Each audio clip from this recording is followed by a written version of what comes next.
and welcome back to the Citizen channel. I hope you're all staying safe and well. We have our little preview of the game number one, match day one, isn't it? The 22-23 season. It's going to be a slightly extended season with the interruption for something called the World Cup. I don't know why we need that, but hey, that's how it is. So we're going to have a look forward to West Ham versus City on the 7th of August, 4:30 p.m. kickoff. Yeah, I'm not able to get there this one, so if you're down there, look after yourselves, keep safe. Bring back that 3 points, please, guys. Yes, at the London Stadium. It's on Sky Sports, so you can watch it on Sky Sports. I'll have to find somewhere to watch it because I can't afford to donate to these channels. I've got Amazon though, so I believe there's one or two on Amazon this season, so that'll be all right for one or two of them anyway. The match odds, yes, please. I don't condone gambling when the fun stops. Stop. All these prices are at the 3rd of August, 12 noon. And as we know, City are firm favourites. You watch my odds show for the league title again. Yeah, certainly odds on. And for this match, yeah, not interesting odds. City are 1-3 on to beat West Ham. And the draw, which it was last time, don't forget, is 9-2 with Bet365. And a West Ham win 17-2 with Corals, the best you can get it there. So that's not bad going, is it? So let's have a quick look. Let's have a quick preview of the game itself. Let's have a quick scan of what West Ham have been doing pre-season, what they've done on the old transfer front as well. Yeah, they've been a bit unlucky, which is a bit of a shame. You buy new players and they get injured, which isn't the ideal, is it? Let's be fair about it. Of course, West Ham, great season last season for them. We'll talk about the hopes for this season. A quick brief look at that in a minute. Well, they finished 7th, of course, but during the close season, not been quiet. They invested in a new centre forward, bit of a unit himself. I mean, we've got one, haven't we? But this guy Scamacca, 6'5", so he's not bad. He's tall, and they got a new centre back as well called Aguerd. And they both were north of £30 million each, so not too insignificant for a team like West Ham to spend that sort of money. And of course, Areola, who'd been brought in on loan last season to challenge Fabianski, he's actually been signed now for about £8 million from PSG, so that'll put extra pressure on. That'll be interesting to see the battle between the keepers this season. And I believe they've got a guy called Downs from Swansea as well for just under £10 million, a midfielder. Yeah, and sadly, obviously in the press conference today, just before I was doing this, Mr. Moyes has announced that Scamacca's injured with the sadly lost Aguerd, certainly for 2 or 3 months at least. They might not see him till after the World Cup. But they lost him as well. So they're not doing too well at the moment. So both of those obviously unavailable for the City clash. So it's a bit of a blow. But the good news is Cornet or Cornet. I'm not too sure how we pronounce it here up north, but he's said to be joining very soon from Burnley. That's not been confirmed yet, but big rumour that that's happening or it's in the pipeline. And of course, one of the biggest losses is probably got to be Mr. Noble, isn't it? Due to his retirement, of course, in that last game they played against us at, obviously the last game at their place, London Stadium, for Noble anyway. But he's probably got to be his biggest loss. And as I say, they've had additions, but that's it. Apart from that, there's not a lot of movement, and they have seemingly managed to hang on to certain players. I'll talk about those in a minute. I mean, finding goals pre-season has been a bit hard, but obviously they have been busy, played plenty of games, and the final warm-up game was quite a tough one actually. It would have done them a lot of good, a bit like us against Liverpool. They played against Lens on the 30th of July in a hard-fought 0-0. Lens are slightly better of it, but yeah, it certainly wouldn't have done West Ham any harm as a game. It's very, very competitive. So there's nothing to say really with this West Ham that the slight inconsistencies of what they were. I mean, they looked nailed on for the Europa League place at one point, and then they sort of let it slip.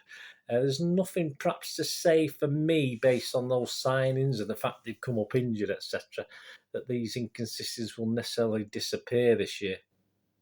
But it is important they keep older players and people like Declan Rice, of course, and Bowen, who are both, obviously, Bowen will be hoping to get into the World Cup squad for the World Cup as well, alongside Declan Rice. They've managed to hold on to them, but there's still 2 or 3 weeks left, isn't there? So, again, constantly see rumours about Declan Rice going elsewhere, but at this point in time, they managed to hang on, so that's a good thing. So it will be a tough start. It will be a tough start for City. But as I said, the new players are sort of not available really. So we're pretty much going to be playing a West Ham that was there last season. So yeah, they did all right against us, but I think the nerves played a big part in our game last season as well. The 2-2 draw in the penultimate game of the season. And I think West Ham are under a lot of pressure this year. Obviously, not so much in this first game, perhaps, but I think they've got a lot to prove this season. Whether they can replicate the good bits from last year and improve on them is debatable. I mean, there's a lot of pressure, and for me, pressure on Moyes and West Ham themselves. Personally, I think they're going to struggle to emulate that 7th spot. I do think, I think they'll finish the top half, but I certainly don't think with the other way the other teams are strengthened around them. That they probably will improve on that. I can see anything from 7th, 8th, 9th position. I don't think they will be getting any higher. So that's West Ham. Tough start. Tough start. Don't get me wrong. It is a tough start for City. What about us, though? What about Pep and City? I mean, of course, despite that loss to Liverpool, it was a good competitive game to finish it all off, wasn't it? I mean, everyone was a bit of doom and gloom around. Everyone was quite happy with the US tour and then to get beat by Liverpool. But as I said, I was there at the game in Leicester, and then I came back and watched it again. And I thought we were okay. I thought City played okay. Perhaps we are a little bit still undercooked, still a little bit rusty, and probably not ideal to go into the West Ham game. But first games of the season, anything can happen. Hopefully, we don't do what we did against Spurs last year, and we get a far better results. After the Liverpool game, I made a few snap decisions. I gave myself a couple of hours just to think about it, and then I sort of published on my talking point thing. This is what I said about the squad and the team playing for this West Ham game. I call it decisions. So immediately after, I was trying to put myself in my own shoes, but sort of in Pep's shoes as well as to what his thinking might be. And I looked at that starting 11 against Liverpool, and I considered who's safe. I thought, well, who's safe? Who's definitely safe? And some people did query certain players. Someone said, why is Diaz safe? I said, well, I think only on the basis of what we've got available at the moment, Diaz is safe. But people were questioning stuff like that. So as far as safe was concerned, I had Ederson, Walker, Diaz, Rodri, Bernardo, and KDB. I mean, so for me, they're set in stone for the West Ham game. And also, I added that Aki should be, but he probably won't be because I'm hoping a certain guy's going to come in to fill in a centre and half spot as well. I did say he was going to be given a second chance, who I didn't think played particularly well on the day, and that was Cancelo, who I thought played very poorly, and Haaland, who did okay, but was not overly spectacular. So I sort of had them as sort of worth a second look. And this is where I predicted who's back. I'm predicting perhaps Stones will get back in, Foden will start, and Alvarez will start. Of course, he came in off the bench, didn't he, against Liverpool. And then who's for the chop? Well, Ake has to be for the chop. Unlucky, because I thought he was our best defender on the day. But say he could still hang on to it. If Stones isn't good enough to bring in, or Pep doesn't want to play Stones and Diaz, which is something he doesn't do that often, is it? Or doesn't seem to do anyway. Grealish and Mahrez, at one stage he brought both those guys on, don't forget, and brought Alvarez and Foden on him. But why not stick with that? Why not be brave enough to do that? I'm thinking he'll keep one of them in, either Grealish or Mahrez. But why not drop them both, get them both out, give them a rest, and just change it from there.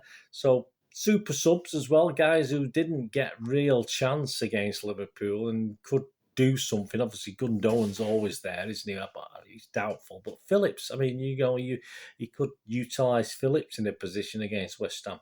So really, looking back at that about 5 days later, I don't think there's much change to that from the fallout, and looking at reviews and looking at what Pep's been saying, etc., in interviews, stuff like that. So I'm going to pretty much stick with that, which means my starting 11 for this West Ham game, I'm going to go for this. If we get 7 or 8 of these, I'll be more than happy. Say against Liverpool, I got 10 right. Obviously, I had Alvarez starting over Haaland, which probably may have worked out a little bit better on the day. But yeah, so if we get 8 of these, I'll be happy. Let's aim high. If I get 8 of these, I'll be happy. Perhaps 9, I'll be happy. So my starting 11: Ederson, Walker, Diaz, Stones, Cancelo, Rodri, KDB, Bernardo.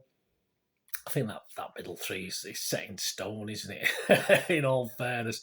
And up front's the funny one, isn't it? Why not Foden on the left, Haaland down the middle, and Alvarez on the right? Just to mix it up a bit, something a little bit different. West Ham won't know much about that sort of forward line, so they will be on the toes and kept on the toes, hopefully. I'm going for a City win. I'm going for a City 2 or 3-1 win, but more the merrier. I'll be well happy with that. So let me know what you think. Let me know your score predictions, guys, as well. Yeah, in charge. Who's the ref? Who's the guy in the middle? Well, we've got Mr. Michael Oliver. Yes, we lost 3 or 4 of the bigger names last season, didn't we? Michael Oliver's still with us. He's only 37, so he's got a little while to go yet, hasn't he? Unfortunately or fortunately. I think he does all right for who he is. We've had a lot worse, and he was the referee, of course, for City's victory over Aston Villa on the last day of last season. So he didn't do us too much harm last season, that's for sure. He took charge of 46 matches last season, and he showed 160 yellow cards and 11 red cards during the campaign. So 171, so just under four a match. So it's okay. It's okay of what's there. I mean, as I said, with these main guys going, I don't know who's coming back in. His linos on the day, his linos for Sunday are Stuart Burt and Simon Bennett. And more importantly, after the, sort of fiasco at Stockley Park for the Community Shield, of things not being checked, I think they should have checked, etc., etc. On VAR at Stockley Park. Yeah, I thought we got rid of him, actually. This is one of the guys who retired last season, but unfortunately some of these guys, or this one anyway, has gone over to Stockley Park to become a dedicated VAR guy. And of course, we're talking Mike Dean will be the VAR referee, or VA referee, video assistant referee. Oh, it'll be Mike Dean, who retired from the middle, from the pitch, but obviously will be stuck in Stockley Park, and he'll be accompanied, making his brew, by his video assistant referee, Eddie Smart, on the day. So let's see how that one pans out. Please, thanks for watching this. As I said, let me know your predictions. Let me know what you think. Your teams. Let me know what starting 11. And of course, I will have a player ratings and talking point show. I'll try and get the player rating show out on Sunday evening after the game, time allowing. Otherwise, both the player ratings and the talking points will be out at some stage on the Monday.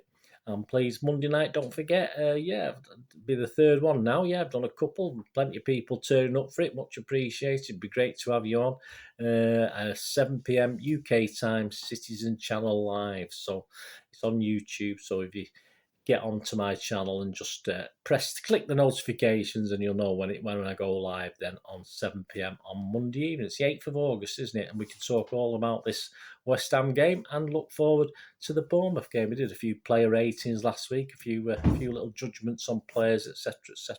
So if you can join me for that, that'd be absolutely brilliant. So yeah, come on, City. What do you think, guys? 3-1?